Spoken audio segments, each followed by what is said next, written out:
तो जब तक आप समाज में ये सुधार नहीं लाएंगे।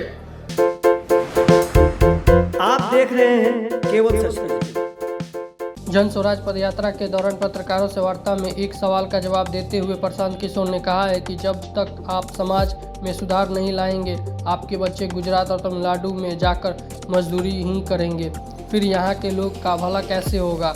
मैं बिहार में 18 महीने से पैदल चल रहा हूँ। 5000 से ज़्यादा गाँवों में जाने के बाद मैंने रोज़ मन से कहा है कि दलितों के बाद सबसे ज़्यादा जो गरीब बदहाली फटहाली अगर बिहार में कोई है तो वो है मुसलमान। 30 से 32 साल में मुसलमानों ने आरजेडी से कभी नहीं पूछा कि आपके नेता सड़क और ग्रामीण कार्य मंत्री रहे, फिर हमारे गांव में सड़क नाले और गली क्यों नहीं बना। आपका स्वास्थ्य मंत्री थे, फिर बच्चों के लिए अस्पताल दवाइयाँ क्यों नहीं है। आपके शिक्षक मंत्री थे, तो फिर हमारे बच्चों के लिए शिक्षा और व्यवस्था क्यों नहीं है।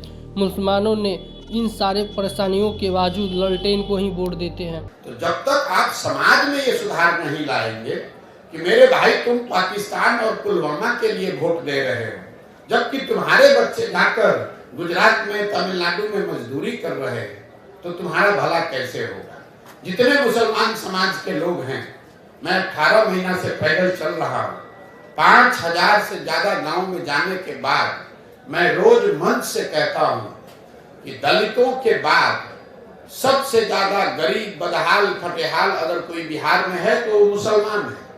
लेकिन 32 साल से मुसलमानों ने लालटेन का साथ नहीं छोड़ा है। इस 32 साल में मुसलमानों ने कभी ये नहीं पूछा लालटेन से कि आप सड़क मंत्री हैं तेजस्वी जी, हमारे गांव में सड़क क्यों नहीं बना। आप ग्रामीण कार्य मंत्री हैं, लेकिन हमारे गांव की नालियों गलियों की दुर्दशा क्यों है।